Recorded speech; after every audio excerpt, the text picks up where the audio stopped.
Hello. Welcome to the LaSalle Public Library's virtual programs. This is Donna from the LaSalle Public Library.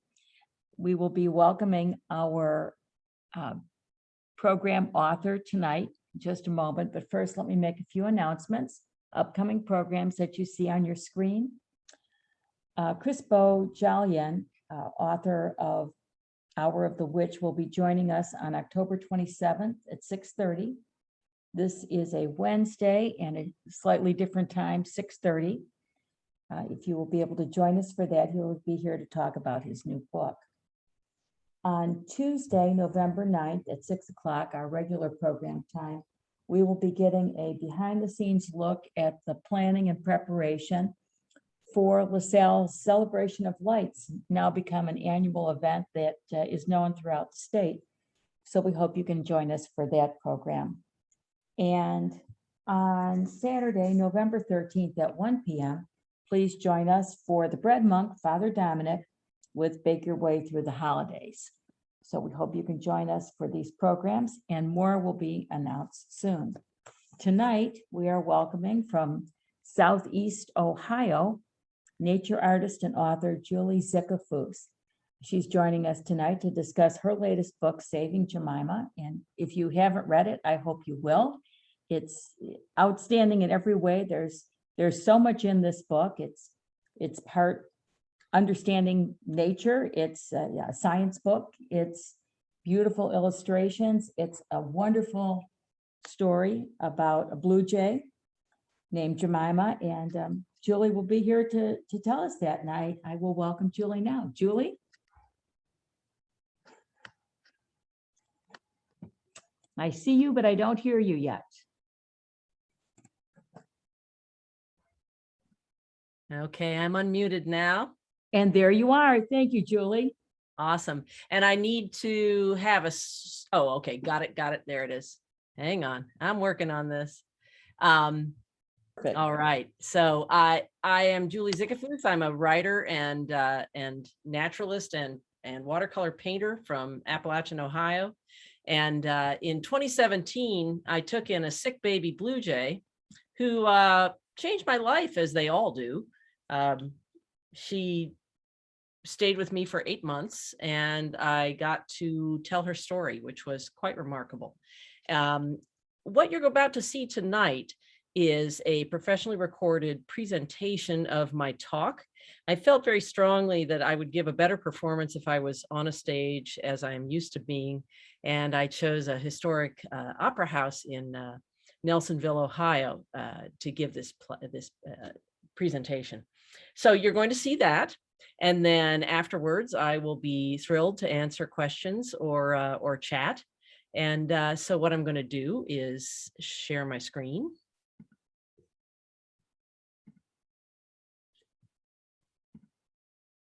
And I will start the video unless there are other questions. I think that's fine, Julie, and we'll be back to you at the end. Okay. They fed me well. I got to be in the green room where real artists go. It's been wonderful. So this is the story of how I wrote a book about a bird. And who writes a book about one bird? But you'd have to meet the bird, Jemima. She took over my life, she took over my heart, and she saved me at the same time.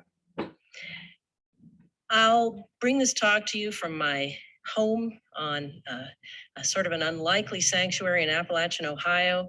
It's some overgrown sixth growth woodland that's been cut and grazed and is finally allowed to just be what it's supposed to be. And in 1992, Bill Thompson III, the editor of Birdwatchers Digest, and I moved here, and we set about making a homestead with a birding tower on top of it. This is the fountain of everything that I need. The pandemic, I've been training for this pandemic all my life. I used to always try to stretch it to 9 days, you know, when I'd go to town to get some groceries, only when I ran out of stuff. And now I'm an old pro at that. I'm like Sasquatch out there. I don't need anything. I just need this place and its seasons and its moods and all the creatures that live there. So I got fascinated with baby birds when I was quite young and started trying to help and raise them when I was probably about 8. And this kind of evolved into a career of sorts, and I started painting baby birds from life in about the year 2000. And I started with bluebirds, and I have ended up with white-breasted nuthatch. That is a white-breasted nuthatch in my hand there. And I paint the baby, I hold it in my left hand, and I paint with my right. I like to say I paint things that doesn't occur to anyone else to paint, because who wants to see paintings of blobby baby birds? They aren't hanging on most gallery walls, but I find them incredibly beautiful. The one in the upper right there is a starling. I think a European starling baby is one of the most fascinating organisms on Earth. And I've cobbled these various desires for connection to the natural world into a career. And I've been writing books on my own since about 2000 and illustrating them myself. And I just feel like I've grown up to be what I was supposed to be. I love, love, love doing this. And my publisher has been Houghton Mifflin Harcourt. Baby Birds was published in 2016, and that is an intimate look at the lives of 17 different nestling birds from hatching through fledging, and it is a quite unusual 4.5-pound book. Now, writing and illustrating can be a lonely pursuit. You can sort of lock yourself away and do that, and that's fine for quite a while, but it's kind of hard to get away from social media. And so I get a lot of pleas for help, especially in spring, but they kind of go around year round. I was helping with a peregrine falcon yesterday that was grounded in Woodsfield. And so you never know what life will send you. This little red-faced screech owl here was found in a stack of pipe on a truck in Marietta, and the pipe had come from Texas on a winter week. And this poor thing was so dehydrated and cold, and I fed him up, and the best thing I could do was just let him go in Ohio, and I figure he's probably back in Texas by now. Sometimes I have to take the baby with me, like this orchard oriole in the picture where I'm wearing the blue sweater. And when you have to feed something every 25 minutes, you kind of have to take it with you in a sort of a plastic purse wherever you go. I usually bob and weave and dodge a lot of the requests for help with baby birds because I'm one person and I can't take everything, but I try to help over the phone and through quick messages and emails. But this one I couldn't say no to. This was a sick baby blue jay that turned up near the Marietta Memorial Hospital down here in Marietta, Ohio. And it was only about 20 minutes away from me, and I could tell from this photo that it was going to die pretty quickly if I didn't get to it. So I decided to take it on. Little did I know how this bird would change my life. Within about 10 seconds of looking into its eyes, I knew there was someone there looking back at me, and I knew that my life was going to change irrevocably for having said yes. I needed something else to do, clearly. There wasn't enough going on in my life, and so I took on this little bird and started it on antibiotics. It was clearly sick and needed a lot of help. I'm going to get a little sciencey on you now, but it won't last. I just want to give you a few terms that I might be tossing about in the talk to come. An innate behavior is one that comes naturally. It's encoded in the genes. They say if you throw a newborn human baby in a swimming pool, it will instinctively swim, do the crawl. That's an innate behavior. We don't throw babies into swimming pools. A fixed action pattern is a series of innate behaviors that plays out in a predictable way in response to a stimulus. Let's just call a bird bathing a fixed action pattern where they dip their head, flutter their wings, toss the water back over their back, and then repeat. Imprinting is an attachment that's ideally to a parent that occurs during a critical period of a bird's development when it's very young. And imprinting obviously has implications for survival, but also for later mate choice. So an example of imprinting gone wrong is someone who raises a great horned owl in their kitchen. And then when mating season comes, the owl hoots, displays, and tries to copulate with their head. And I can attest that that hurts. So you don't want that to happen. Imprinting isn't a good thing unless it's imprinted on its own species. Observational learning is the way birds learn. They learn by watching others. And insight is the highest level of intelligence. That's when a bird has to put two and two together, cause and effect, and an ability to project the consequences of their actions into the future. So tool use is an example of an insightful behavior. Corvids, the family of crows and jays, can use tools and they demonstrate abundant insight, as I will show you. So let's go to an innate behavior, which is in baby bluebirds, begging. They just naturally open those little mouths, but listen what happens when I whistle to them like their mother.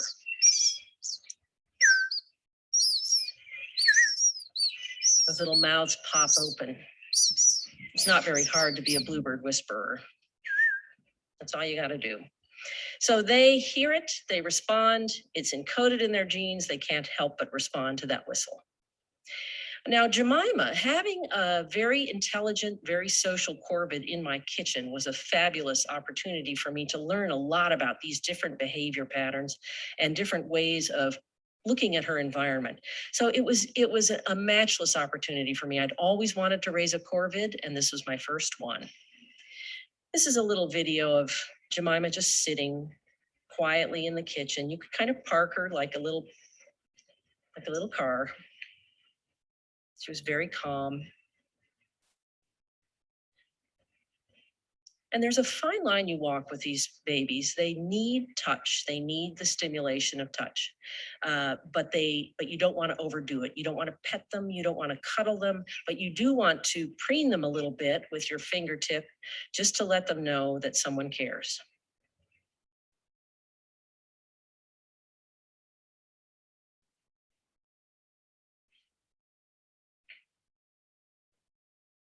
And finger training them to sit on your hand is a good idea because you do wind up having to move them around here and there. You can just see the intelligence in those eyes. What a bird. Already just so alert. She's about 16 days old here. Now, most of my baby birds are raised in a tent out in my garage, which is secure. It's open to the outside so they can get the weather and the fresh air and they can hear birds and see them. But at night, I can close the garage up and they're safe from raccoons and snakes. And that's great because it's like 15 by 20 feet and it's soft mesh and they can't hurt themselves and they can kind of rock it around in there and it's wonderful. All you got to do is pop out and feed them. That didn't work for Jemima. She didn't want to be in the tent. She wanted to be in the kitchen and she let us know. Figured out very quickly that if she were confined to the tent out in the garage, all she had to do was scream as if she were being eaten by a raccoon. And we would come running out. And as soon as we came out, she'd wipe her little bill like, oh, that worked. Very good. Thanks. Take me in the house. So because she moped and stopped eating when she was out in the tent, we brought her in the house. And we gave her some enrichment.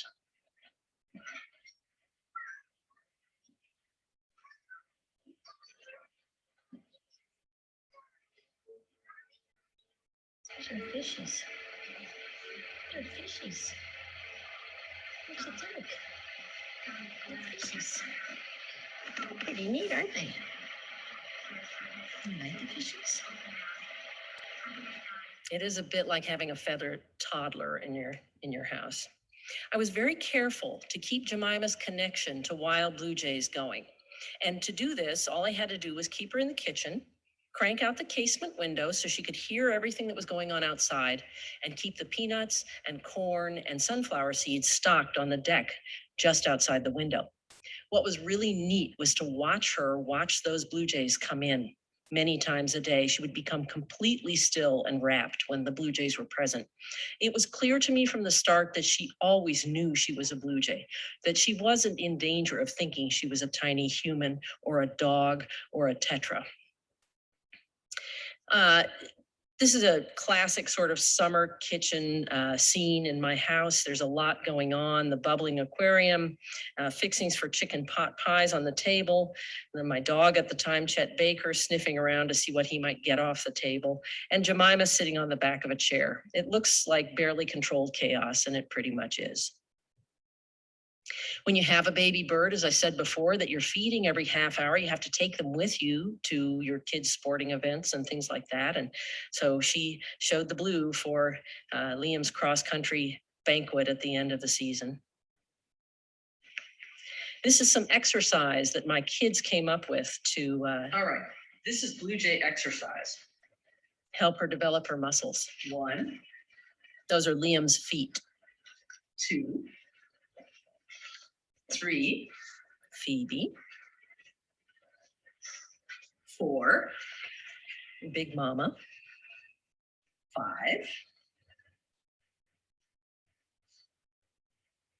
6. You can do it. Come on, Jemima. Come on, Jemima. Come on. Come on, Jemima. 7. Come on, Jemima. Oh.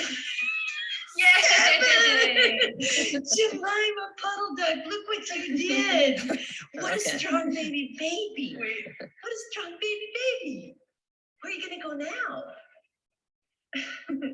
Jays love drama. They love applause and they love a parade.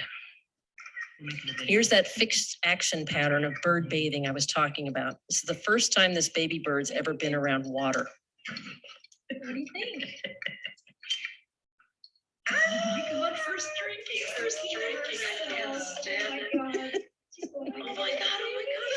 This bird is the smartest little baby. What do you think? Oh my God. What do you think? Come on.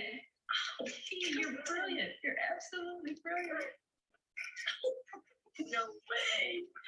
First drinking, first bath. We have been here since less than 24 hours. Yeah. And watched the bird mature. Exactly. She became a bird. Want to take it back? Come on. Hop in there, Jem. You can do it. Yes. Yeah. Good baby. Yeah. Good job, baby. Wow. I can hear my mother Ida spinning in her grave as she watches a wet blue jay hop across my kitchen table where food is served. But it's my house now and I get to do whatever I want. God love my mother. She let me bring stuff in the house. She let me do this. And that's why I'm doing it to this day. Thank you, Ida. I know you're here. Phoebe is a natural nurturer. This is my daughter who's now 24. And when she came home from her just very taxing senior spring at Bowdoin College in Maine, she was a wraith. She was a little shadow of herself. She'd been through a lot, some really, really tough exams and a tough breakup. And she latched onto this little bird, and I could see that bird saving her as she was saving me. This is how to inflate a blue jay. I'm going to play that again because it's so darn cute. You blow on the back of its neck. And it goes into an innate sunbathing pose, which many of you have probably seen the mourning doves in your backyard doing. They throw a wing out and they kind of look stunned, but they're spreading out to get that vitamin D. So Phoebe discovered that if you blow warm breath on the back of a baby bird's neck, it will do that. It's a great party trick. Try it. I should say at this point that I am a licensed wildlife rehabilitator. I have state and federal licenses, although I look like I'm enjoying it altogether too much. I am permitted to have these things. I will say that feeding an omnivore like a blue jay is one of the most fun things you can do because there's practically nothing you can offer them they won't try and enjoy. And so there's a little painting there of all of the things that she ate. Many things that I offered her. And because she was something of an Instagram sensation, someone sent her some little doll plates with blue jays on them, which she did eat off of. She had a gently companionable relationship with my son, Liam, who was at that time 18. And it was lovely to see. Liam has a sweet, calm, centered soul. And Jemima responded to that. And she loved to sit on his head or shoulder as he drew. You're on the right track. So I wasn't sure what was going to happen in this video, but I was making videos constantly. Some dish stuff. Chopped fruit, mealworms. Was it an ant? Oh, here we go. roach. Oh, useful. Kill it, Jemima. Kill it and eat it. Girl. I know some of you will be shocked to think that there might be a roach in my kitchen. Well, there was, but not anymore. It's gone now. Whoop, I clicked another one. Jemima requested music from Phoebe on her iPhone by pecking the phone. And she'd then sing along to Billy Currington.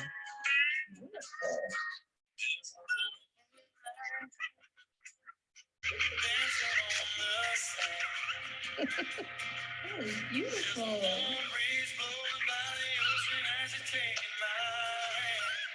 Beautiful. Where I'm standing now, that I'm right on the edge of giving it to you. It's a long way down. Big chorus, come on. Oh, can you let me down? If I leave my home. I think that's my favorite Jemima video of them all. And Phoebe maintained that she liked Ed Sheeran and country music best, but I think that's probably because that's what Phoebe liked the best. But it is true there were certain tunes that this Blue Jay loved, and Ed Sheeran's Barcelona was one that always got her going. She had an instinctive way of knowing when the chorus or the crescendos were coming, and she would step up her volume and spread her wings as they came. It was incredible to watch. Nothing to the dancing cockatoos that you see on YouTube, but pretty good stuff. I was possessed of the most delightful, sweetest, long-suffering little Boston Terrier anyone could ask for 12 glorious years. And Jemima came in just as Chet was on his way out. And you will see that Jemima developed quite an attachment to him. I personally believe it was because he was closer to a Blue Jay taxonomically than we were. So it just felt a little more appropriate to her to befriend him. Imprinting is something that people were asking me about all the time. Won't Jemima get imprinted on dogs? Won't she think she's a dog? Won't she think she's a human being? And as I said before, this is an attachment that young things need to make to a parent or an appropriate figure. And so people were understandably worried that this bird would get screwed up in the head. And she kind of did.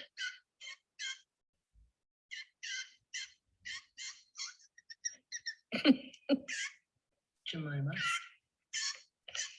you need to leave him be. I know you want him to play with you, but he doesn't want to play with you. You need to leave him be. Leave him be. She's not begging for food, she's begging for attention. He's gonna bark at you, and you'll be sorry. You can play with me. This is why you go out to your tent, because you're just incorrigible. No, I'm not incorrigible. I'm a good Blue Jay.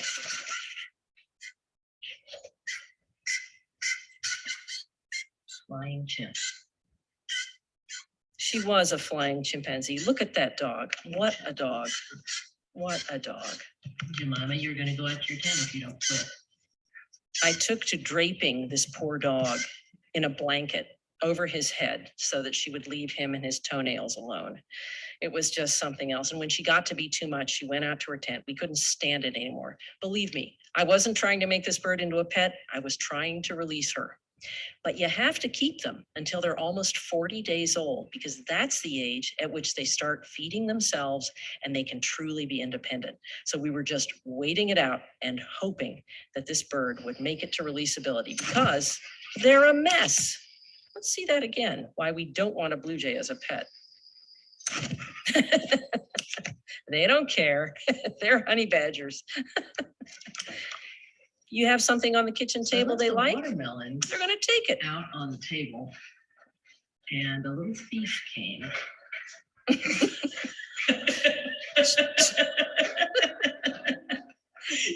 Leo. Bye-bye, couch. Is she gonna eat that whole thing? She needs to go somewhere where she can process it. This is so Jay of her. It's horrible. It's horrible. Again, my poor mother, she's like thinking,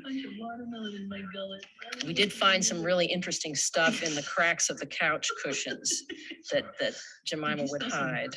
I did, yeah. Sorry. Oh, boy. It's a busy house. That's the living room. Liam turned it into his studio, and it was also an aviary for the summer. By June 7th, she was really itching to get outside. And interestingly enough, the outside birds were itching to see her out there too. This rose-breasted grosbeak, adult male, was visiting the feeder a lot, and he got very intrigued with the fact that there was a blue jay inside the crazy seed lady's house. For about 10 minutes, those two went back and forth at the big studio windows, the grosbeak seemingly saying, "What are you in for?" And the jay saying, I'm trying to get out. I think I've got the way. So I told the grosbeak she'd be out to play in a few days. And sure enough, she did get released. And this is the release situation. I took a couple of lawn chairs, me and a kid, something to drink, something to eat, something to work on, because I knew that once Jemima was released, she would need to have her flock with her. So we had to move the whole production outside. June 11, 2017, she's 38 days old and it's time for release. There's an ant and she caught it. She got an ant. First prey. You know what I have here for you? This is so great. Look, Mima, I have your nose. There goes the ant. The ant is gone. The ant is gone. And your gnomes are always going to be here in this tree. So I set up this little feeding station that she reliably returned to eat. She came 8 times that first day to eat at her feeding station. You like being outside, huh?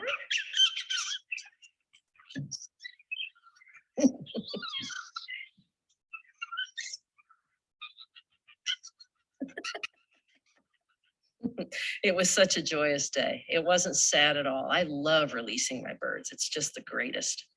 And every time Chet Baker came out of the house, that bird would flap down out of the trees and hop along springily beside him as he walked.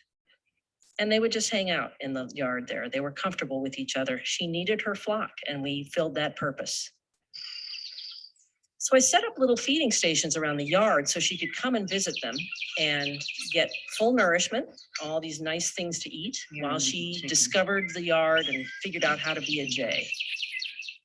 She's been free for 2 days now, and she's got 3 stations around the yard where she's taking food. That made me really happy. And I let her back in too.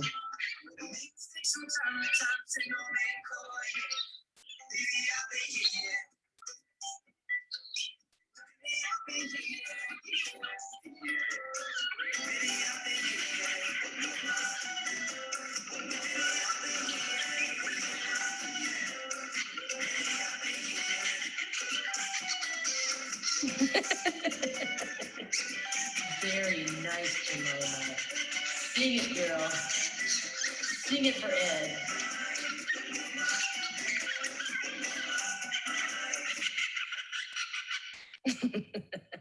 It was just something she couldn't get outdoors. She had to come in for a hit of Ed every now and then. So many people were questioning me and saying, how will this bird know to fear things? How will it know to fear hawks and owls and other birds that might harm it, like crows? How does a hand-raised bird learn vigilance? And I would always say, she knows all this stuff.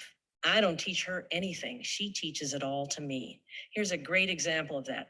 One of the things I loved about this summer was I was constantly making handheld movies.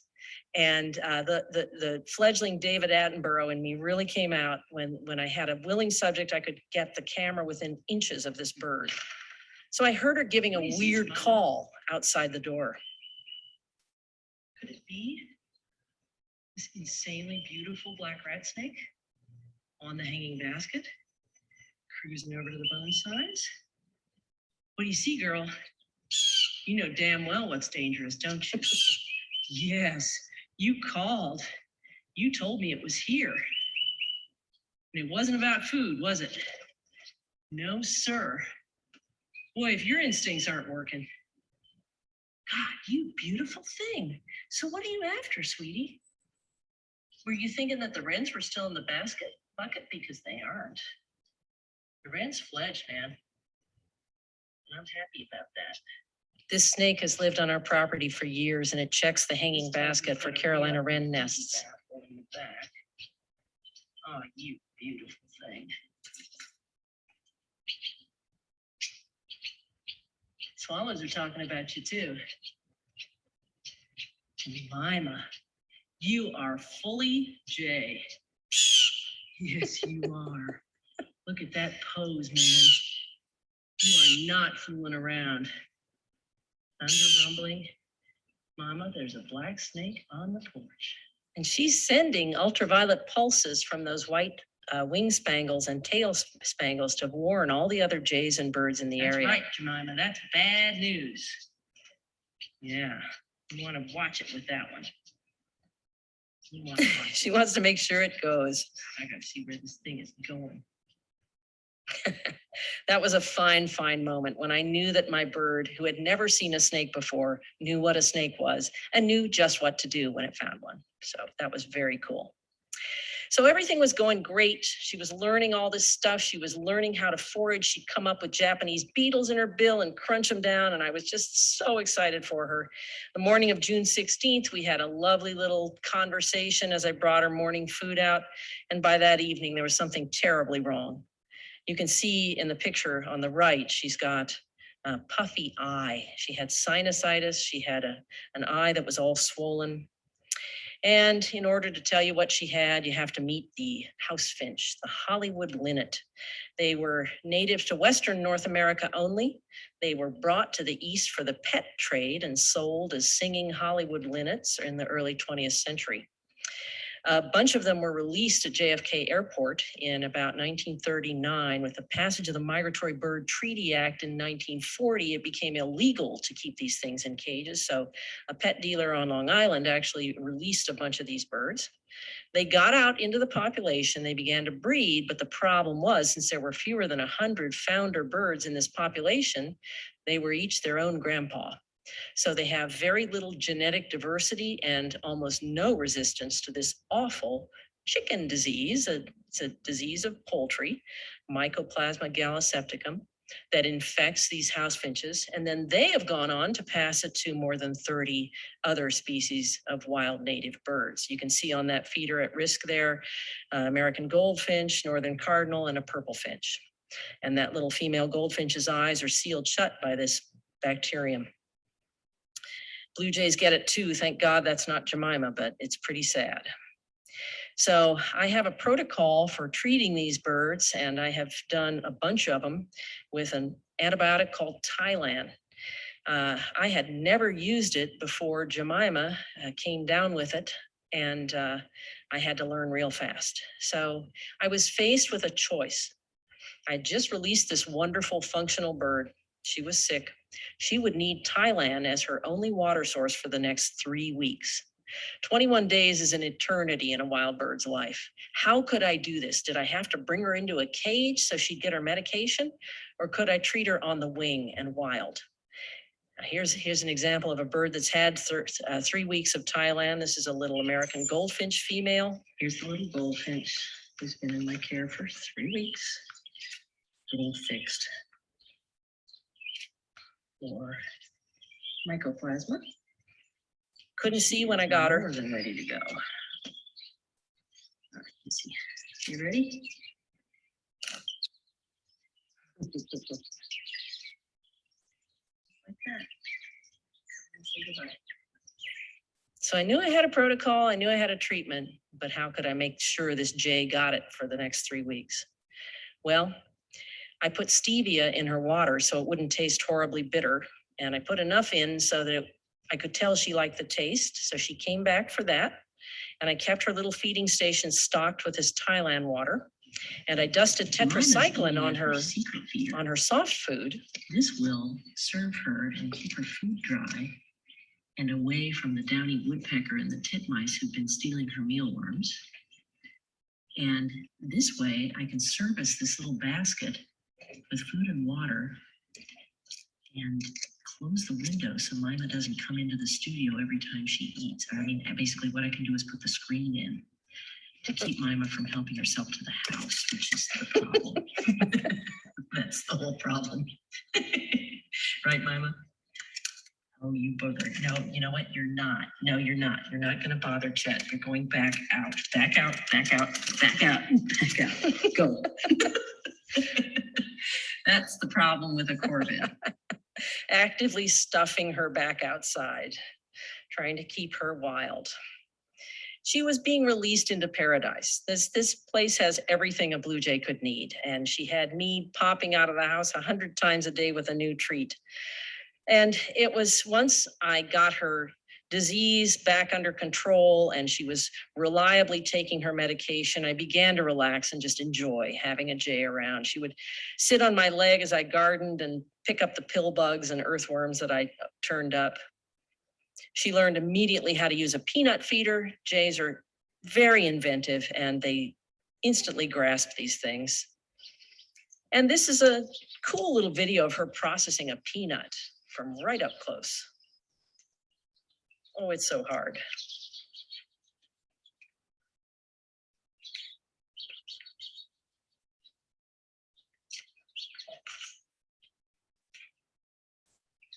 This is something that one gets better at slowly.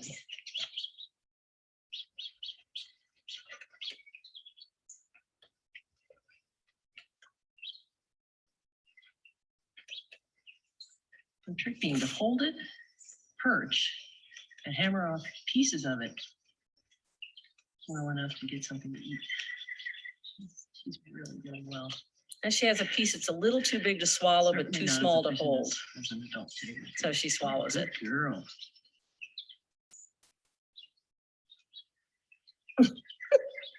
Using mom to cash them. Hold these for me. I got stuff to do. Classic Jay. I pretty much spent my summer on my hands and knees making videos of this bird, and I'm so glad I did. It was a great thing for my kids too, and I think it was even kind of good for the old dog. This is a fixed action pattern called anting. We're not really sure why these birds do it.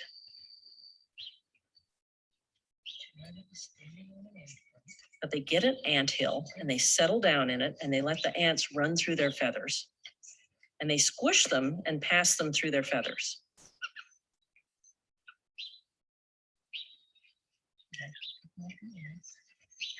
Each one releasing a formidable burst of hot formic acid when squashed. My personal theory is that it's not about food or repelling parasites. I think they get high on huffing the fumes.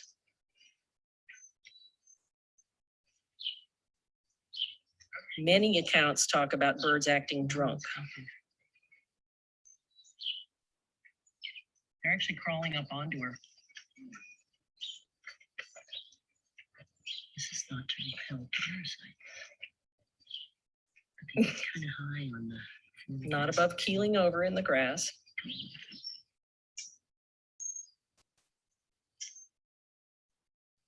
I was just so excited to get a video of it. I knew it was her first bout too.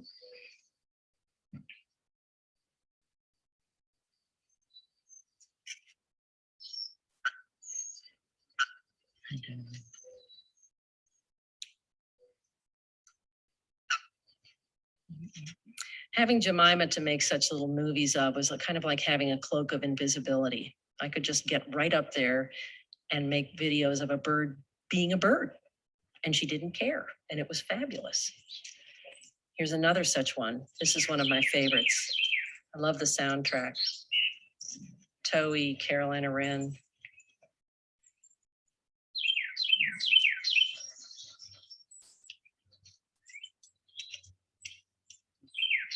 Widens her mandibles to make a little hole.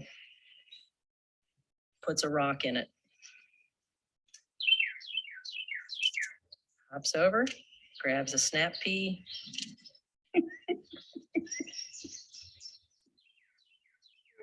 Covers it up. Are you going to remember where all those are? Thank you for eating them. Caching them is a bad idea. Don't cache fresh peas. I know you're full, but yeah, just eat them. You have food hidden over every square inch of the sanctuary, Jemima. Uh-oh.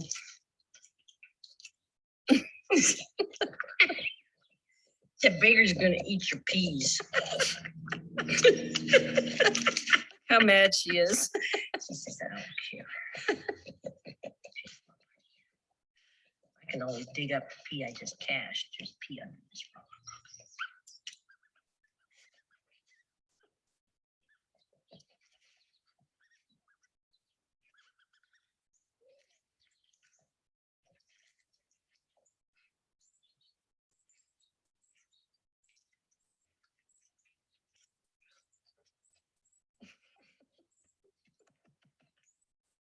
Where'd you put that pea? Did you dig that up? What you got? A little stick with your pea?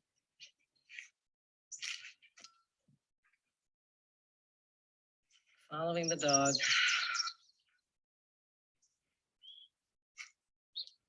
She's caching a pea in the door. Yep, she's got a pea hidden in the gate.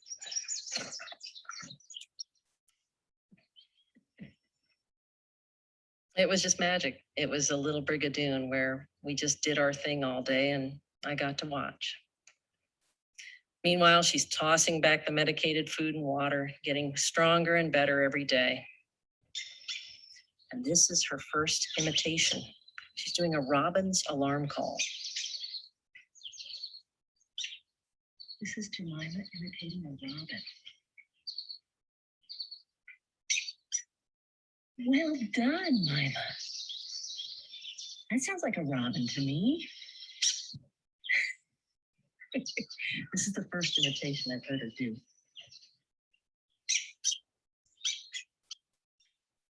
Well done. Can talking be next? She attempted a song there, a little cheerily fragment. And I'm reminded of a jay that I heard this spring who told a story. I was listening to a jay imitating a red-shouldered hawk in my backyard on one of those wicked cold May days this spring. And first it did the call of a red-shouldered hawk. Yeah, yeah. And then it did the calls of a flock of crows that were attacking and dive bombing the hawk. That sort of rolling that the crow makes when it dives on the hawk. And then it did the call of the red-shouldered hawk again, followed by more crow caws. And I realized that I was listening to a story from a bird with a plot. And I'd never experienced that before. But leave it to jays to do something like that. And if you're tuned into them, they're doing stuff like that all the time. So because of my obsession with this one bird, I had lots of photos and I put them up on social media, and it wasn't long before she got kind of a following, and she attracted the attention of some people who make films for nature, for PBS Nature. I got an email from Ann Prum, who created Coneflower Studio, and she asked me if Jemima might star in a special about caterpillars as the vicious predator that eats the caterpillars. And I said, well, she's released, she's free.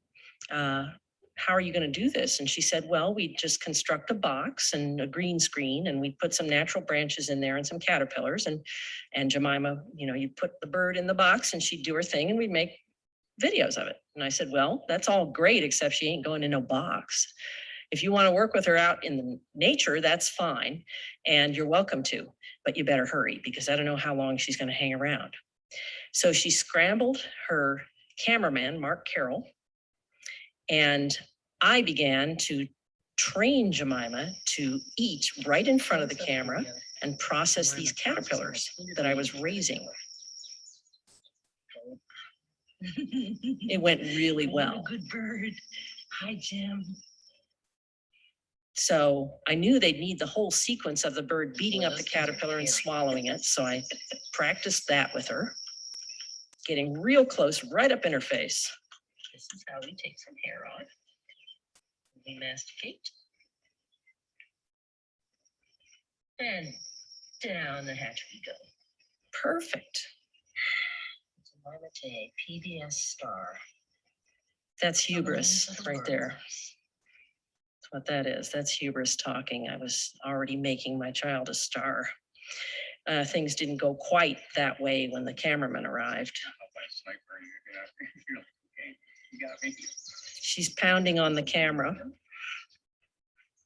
That'd be good that she's checking it out the camera too, because that's kind of the unknown equation, this thing, you know? Bill made this next little video of Jemima meeting the cameraman. It's a rental, you can peck it. Hey, lucky me. Yeah, my ear. I bet that hurts a little bit. Okay, you can do that. It's fair. I've been taking your picture this whole time, so you're allowed to. So it kind of went downhill from there. What wound up happening was she came in beautifully for the caterpillars when she was hungry, and she would process them on a branch of the Japanese maple, just as I trained her to. And then she'd take the half-processed caterpillar 200 yards across to a hedge to finish it. Well, he couldn't bring that huge camera with him, and so he was not getting the full sequence. He needed the swallow shot. I thought I could help, and I spent a day and a half cajoling this blue jay to try to keep her there to do her thing. And I finally realized that I was so intense about it. I was like the worst stage mother ever, that I had to remove myself from the scene entirely, or she would never do this, because my energy was that of a predator. I was so focused on her, staring at her. She wasn't going to do her thing with me there. So I said, look, I can't help you. I've got to go. I hope you get the shot. I went inside, collapsed crying on the bed. My friend Sheila helped me calm down. And as soon as I was gone, Jemima did the whole sequence. It was boiled down, as TV does, into this little segment with Paul Giamatti narrating.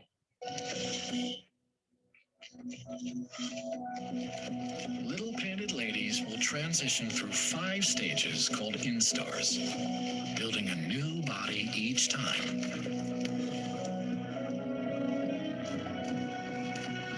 Every stage is a mini metamorphosis, as hormones trigger ongoing changes in the caterpillar's body. But unable to fly away, they're an easy target.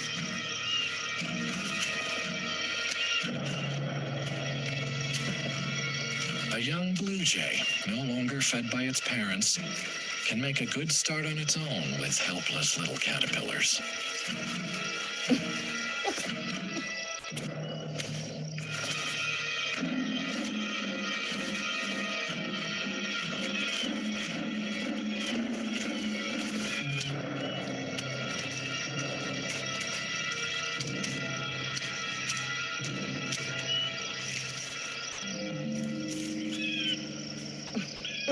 But some caterpillars are able to fight back.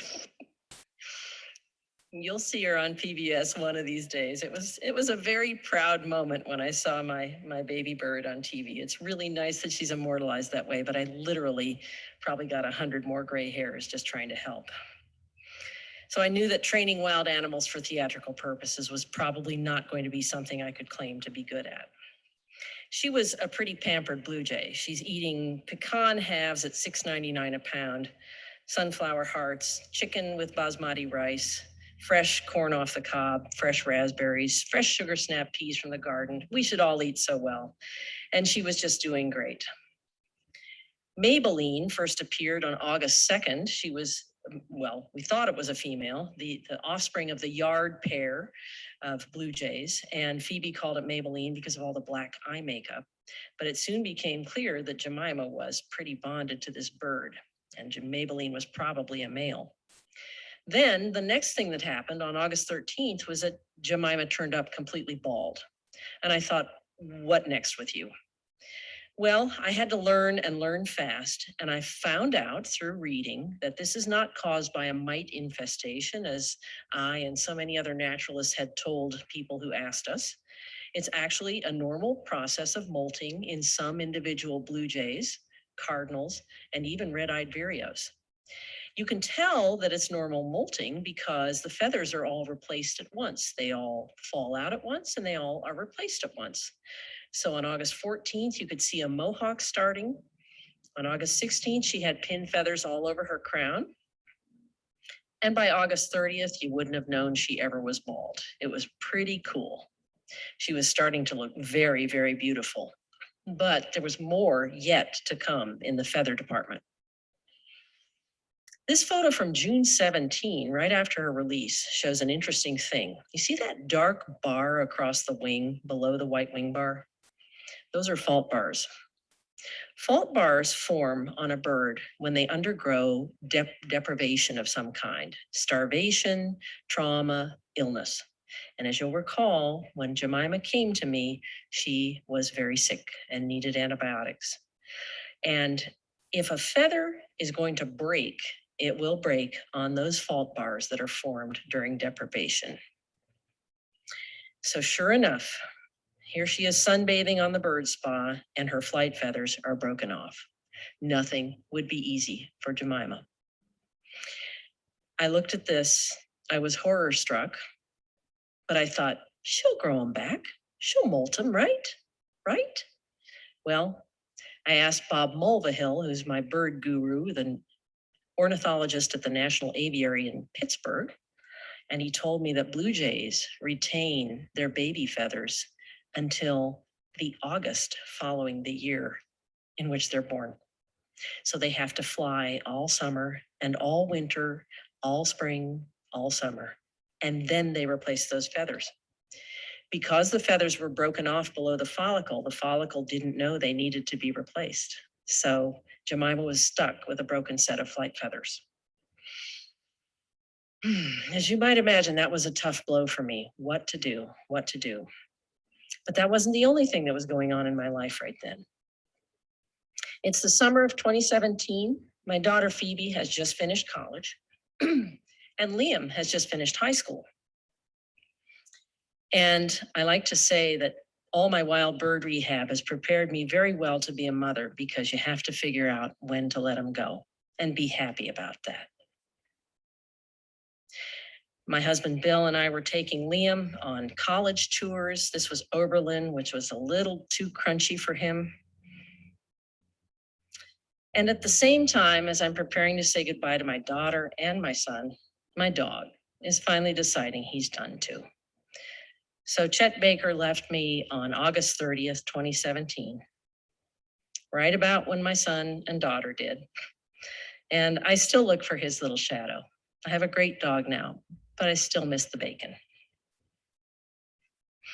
This is a very special photo to me. This is a painted lady butterfly, one of the very few who made it past Jemima's jaws. It's nectaring in my yard. There's a bee flying. And in the background, Bill's doing his last load of laundry because he too is preparing to leave our home.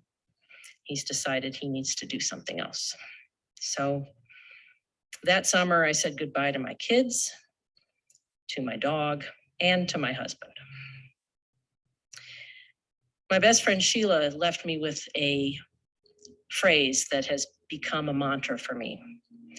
What we focus on expands. If I had chosen to focus on all the people and creatures that I lost that summer, I probably would have just been in a fetal position. Instead, I chose to focus on a bird and the fact that I get to live here in Southeast Ohio, and I get to see things like this every day. And I have these beautiful human beings who are my best friends now and always have been. And I had this crazy bird, and she was what I had for the fall. So I watched her a lot. And we had a routine. I just get up every morning, put out the blue jay food, and watch the show. She was the baddest jay in the yard. Even though she barely had any wing feathers, she would land on top of mourning doves. She'd sit stealthily in the birch trees and drop down on them like a stone and land on their backs just to see what would happen. Just a little drama, just shaking things up a bit. You can see she's flying here on the left. That's Maybelline behind her with those fabulous eye markings. And Maybelline always looked like Cleopatra to me. But I think they were a bonded pair headed for mating, probably. And she liked to also peck chipmunk tails. They didn't like her one bit. She was the baddest blue jay in the yard. Look how beautiful she became.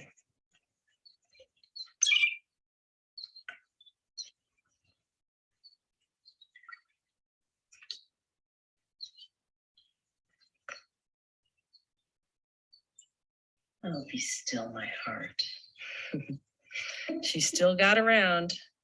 And you would never know that she was missing all those flight feathers when her wings were folded. She began to stay away for longer and longer periods. And I thought, uh-oh, here it comes. This is a 6-day absence and she finally comes back. Who knows where she's been or doing what? But she was keeping close company with Maybelline. These are not great photos, but this is what confirmed for me that Jemima was a female. Jemima's on the left. She's got a gape full of corn. Maybelline is looking and asking for a bite of the corn. And Jemima says, and swallows it down. Had Jemima been a male, the male bird will feed the female, but not the other way around. So between that and the female solicitation behavior she was directing at Chet Baker, I was pretty darn sure I had a female.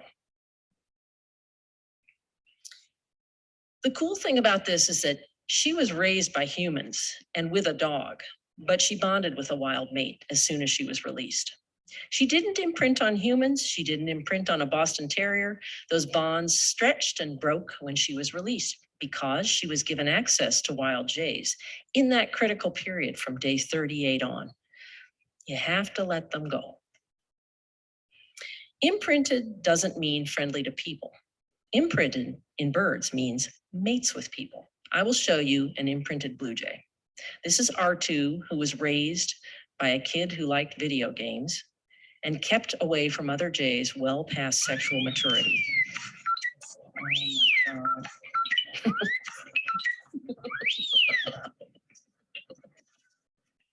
learning a lot about jays right now.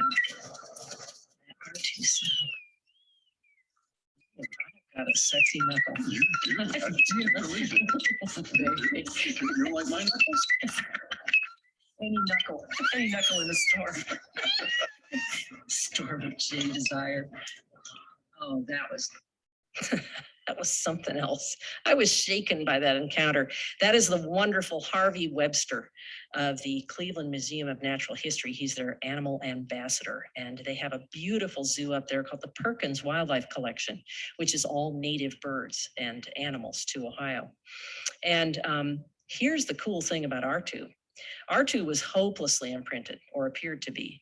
But then they got a jay with a bad foot, I think, and that joined the collection. R2 bonded with the jay. Then another jay came in, and now the three of them run around in the big aviary and don't pay any attention to people anymore. So they can be rehabilitated. All they need is contact with their own. And I believe that the contact they need is auditory. I believe they recognize each other by their calls, and everything flows out from there. November 10, she's looking so fine, so fat, so well fed. And I can't believe she's staying with me for so long. This is an example of insightful behavior. She knew she couldn't fly well. So in order to make a good distance, she would ladder up to the top of a tree, hopping and fluttering, and then take off from the highest point she could, and then just fly like hell and get as far as she could. And one of the most profound insights I saw her display was I was watching her with her flock of 6 other jays that she hung around with, which included Maybelline, when a Cooper's hawk came strafing through the yard. All 6 jays took off.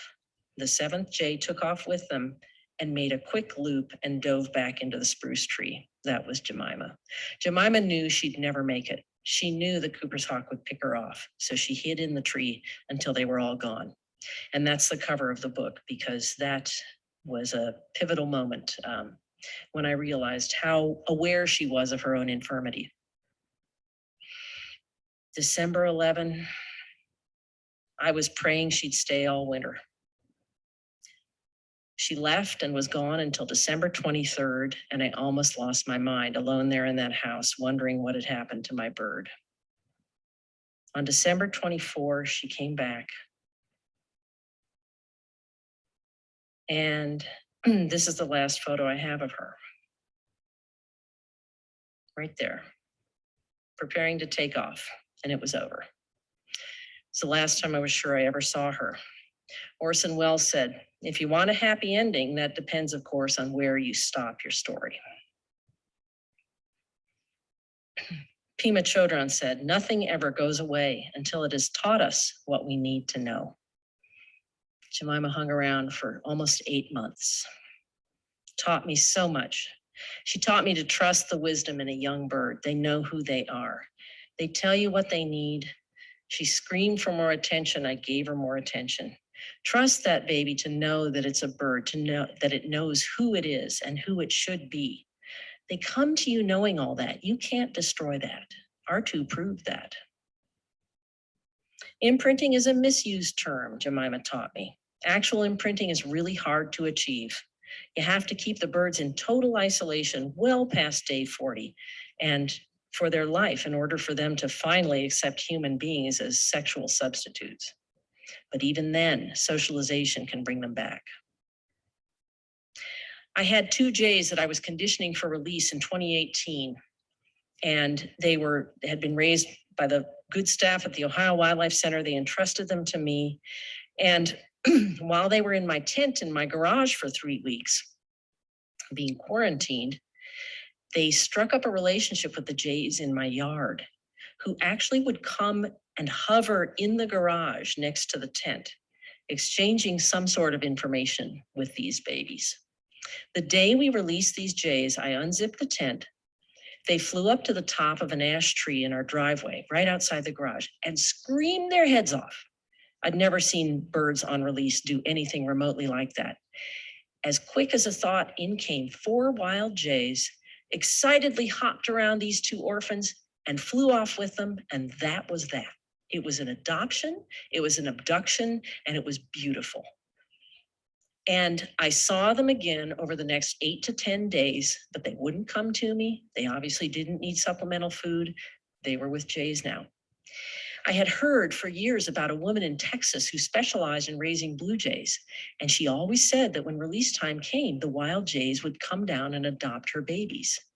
And I thought, well, isn't that a nice story? Until I saw it happen myself. Jays have it going on. What did Jemima know? Why did she hang around for so long? We can only infer what she knew. What did she give me? She gave me a connection to her own kind, a door into their world that I couldn't have gotten any other way. And I am about to set up Cyano City 2020, which is just a pile of Bauhausian cinder blocks in which I put all their favorite foods, and then I can photograph them and study them to my heart's content. It's my Gombe stream. It's my Jane Goodall's camp, but with jays. All jays look alike, right? Look at these 2. Female on the right, male on the left, but the markings have nothing to do with sex. They're individual to each bird. You can see how this female has a lot of gray around the eye, whereas the male has a solid black line that goes from the bill to the back of the eye. So it's not often this obvious, but you can tell jays apart. A journey of 1,000 miles begins with a single step. First, you name them, and then you get busy studying them. This is what the desktop of my computer looks like all winter long, with my mug shots of each bird. And I'm trying to figure out who's present on any given day. And I'm taking notes madly for what I don't even know. But the thing is, little particles of information collect in this great big basket that I've got going all the time. And then I put them together. I figured out that there's a bunch of different ways you can look at jays. You can look at their overall body color. Some of them are very gray. Some of them are very blue. And this is a characteristic they hold through their lives, through successive molts. So these are 3 grayish jays: Gray, Gap, and Puff. I give them very simple names that relate to their appearance. Gap, as you can see, has a big gap in his black necklace. And Puff has giant nasal tufts that make him look like he has a mustache. And Gray is just overall very gray, but also very nasty tempered. And these are some jays that have a little bit of white on the forecrown. And that's a really, really handy character because it's idiosyncratic and each one has a different pattern of this white. You can see Frost in the lower left-hand corner has a ton of it. And this is one of my very, very favorite birds who I'm waiting to come back. So from May 16 to December 24, 2017, I got to be immersed in the world of blue jays, and I'll always be grateful. Jemima taught me to look at blue jays the way they look at each other, to see their faces and recognize them as I would recognize a friend's face on the street. It's going to be the work of my whole lifetime. All this tumbling out from saying, yes, I will take that baby. Jemima, her most important lesson to me was she taught me how to let go. I'm really, really bad at that. But I had to let go of her, had to let go of my kids, Chet Baker, and I had to let go of Bill too. Joseph Campbell said, we must be willing to get rid of the life we've planned so as to have the life that is waiting for us. I'm standing here before you, living that life, and I'm loving it. Football. Let's talk about football. There's a singer-songwriter from Alabama named Pierce Pettis who wrote a beautiful song called Just Like Jim Brown.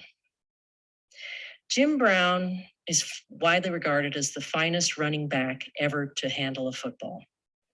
He played for the Cleveland Browns in the early 1960s. He began acting in 1964 while he was playing with the Browns. And in 1966, he got a plum role in The Dirty Dozen alongside Donald Sutherland and Lee Marvin. Yeah. And the Browns owner, Art Modell, said to Jim that he would fine him $1,500 for every week of training camp he missed because of that darn movie. And Jim Brown kind of stepped back and looked at the situation. He was at the top of his game as a football player. And he said, you know what? See ya. And so Pierce wrote a song about it. And I would like to sing it for you.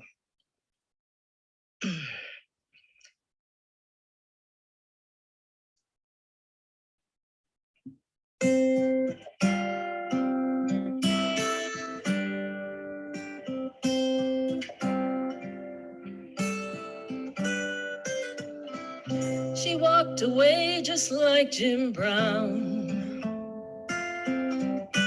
when he laid that football down,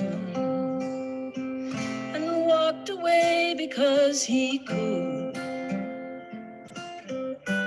all the way to Hollywood. She walked away so sure and fast, into her future, into my past, just like I should have known she would. It was just too true to be good. She is history, let her go. We are all in this together, we are all in this alone. She is history, let her go.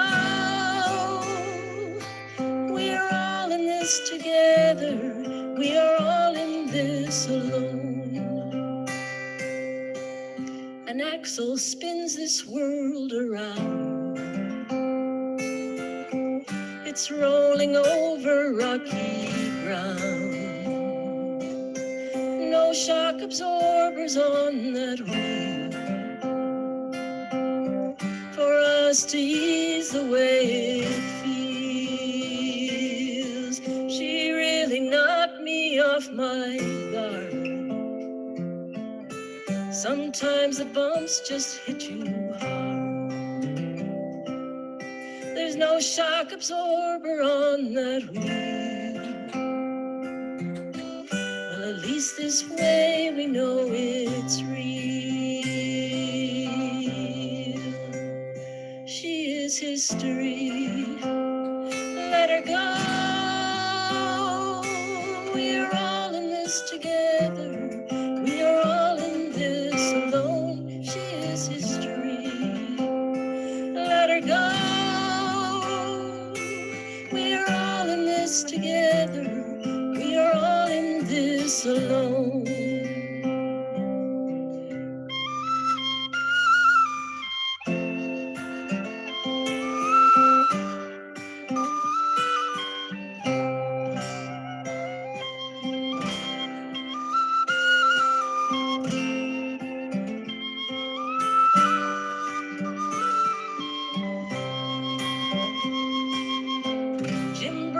something that's a fact.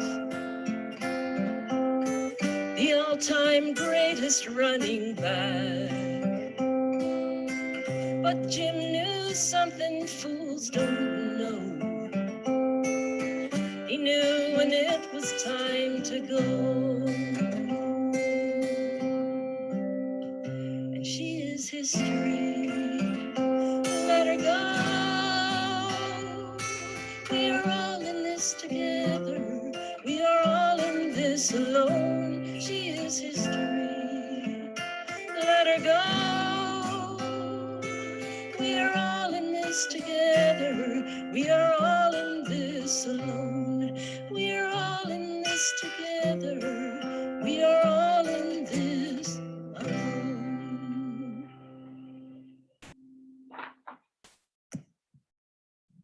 Thank you.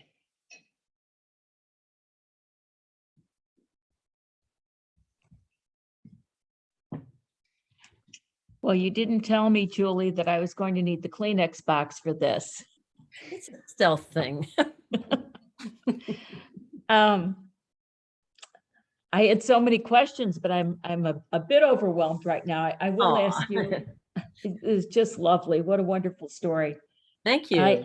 I know that you mentioned here, and I was reading in your blog, which I follow, that you took so many photos of Jemima.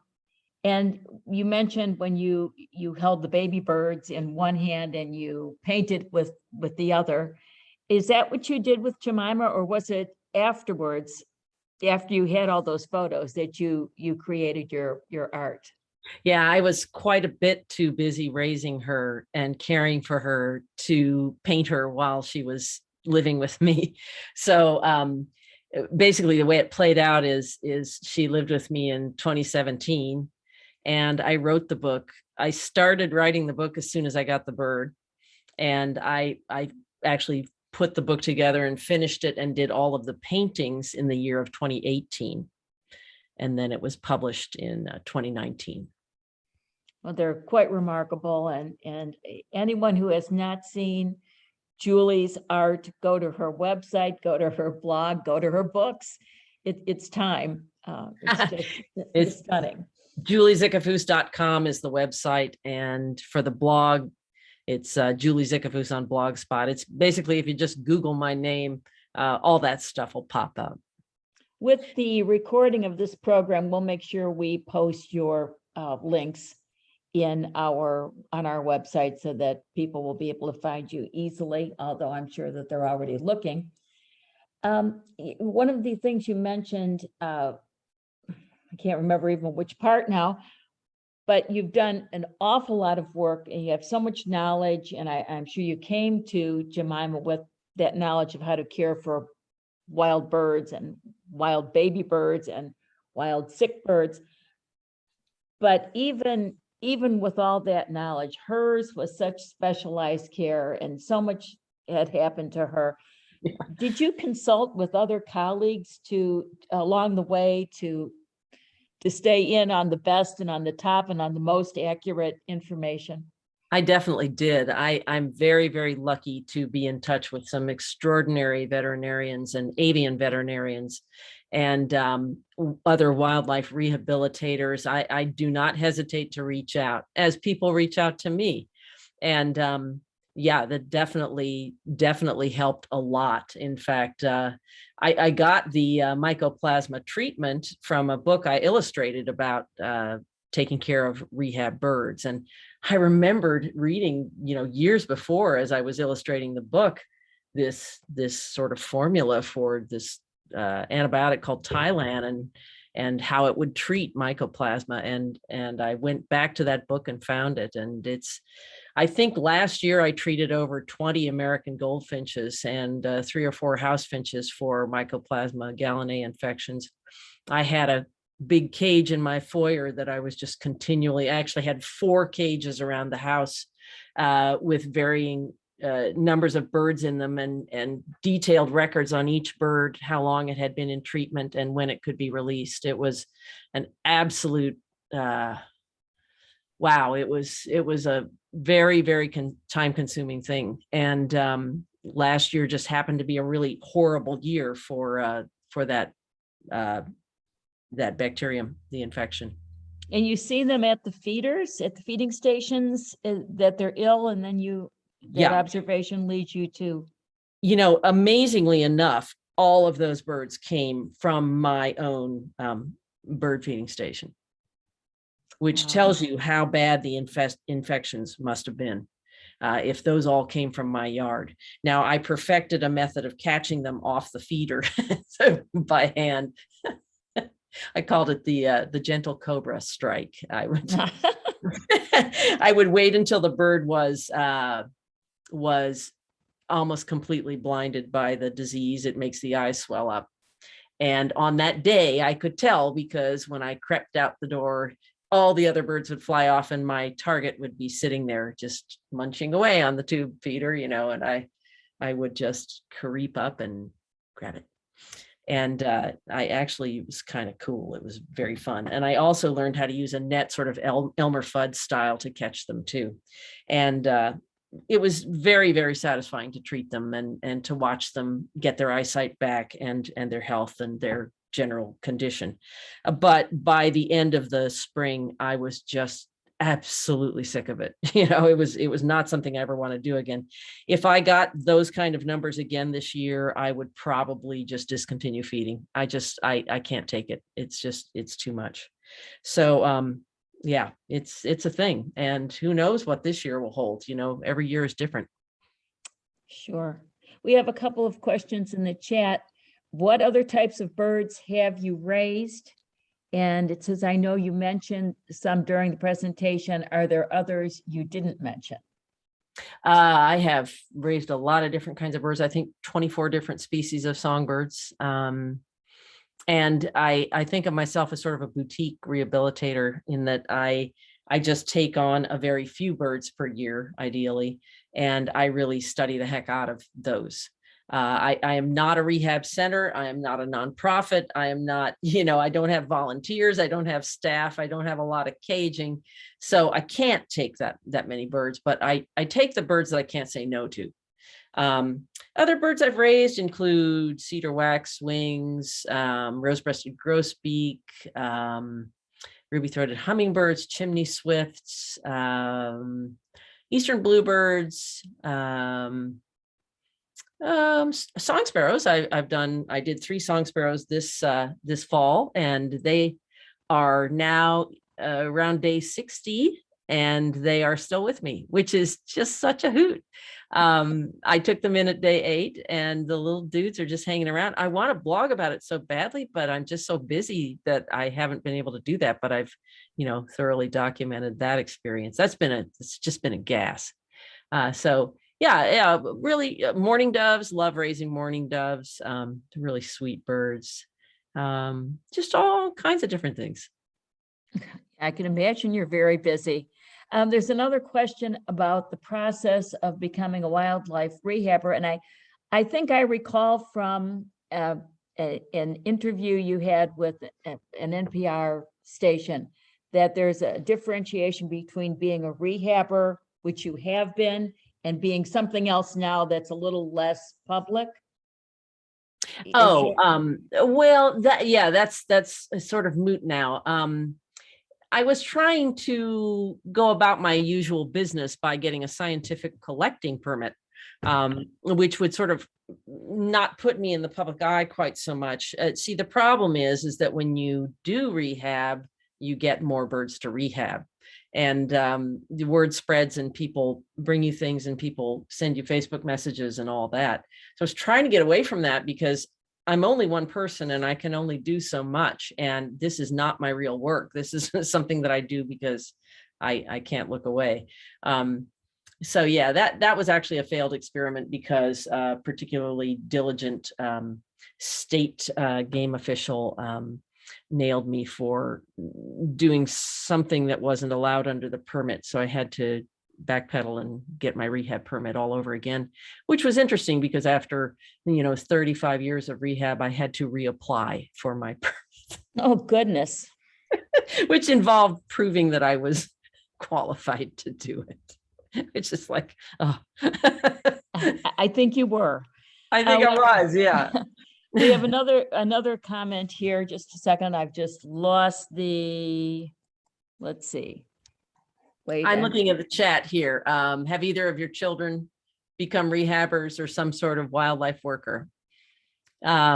Well, my daughter was the girl at Bowdoin College who everybody brought things to, baby things. And I have a photo of her blow drying a hummingbird after washing it in baby shampoo, which is a skill that I taught her. She doesn't, want to be, but she was usually the person in her group of friends who knew more about that than anybody. And she, of course, had her helpline right there with me. So Phoebe has done a fair amount of that. She raised a Eurasian collared dove when she was living in the Canary Islands and named it Sky. And 2 years later, that bird is still coming to the windowsill to be hand-fed and talked Oh, to. goodness. And has Wow. brought its babies. So the magic goes on for sure. I could just chat all night, Julie, but I don't want to keep you on. You will have to come back and continue these stories for us. This has just been fabulous. Oh, thank you so much. I want to just tell everyone who's listening that you really have to read this book. And, Yeah. oh, please hold it up. I am. Here it is. There's the cover. If you would like to order it from me and get it signed and inscribed, just go to juliezickafoos.com and I will inscribe it to whomever you wish. And it's absolutely chock full of my paintings of Jemima doing lots and lots of different things, as well as my photographs. It's the first book I've ever published that has my photographs in it, and I'm super happy about that. It's stunning and wonderful and a fabulous, heartwarming read. And I think that everybody needs to give it to someone for Christmas or some other holiday. Very right now. sweet. Thank you, Donna. Thank you so much. Well, thank you, Julie. And we will thank you to our audience, and we will say good night for now. And we will look forward to meeting with you again, Julie. Thank you so much. Thank you, my dear. Bye-bye. Good night.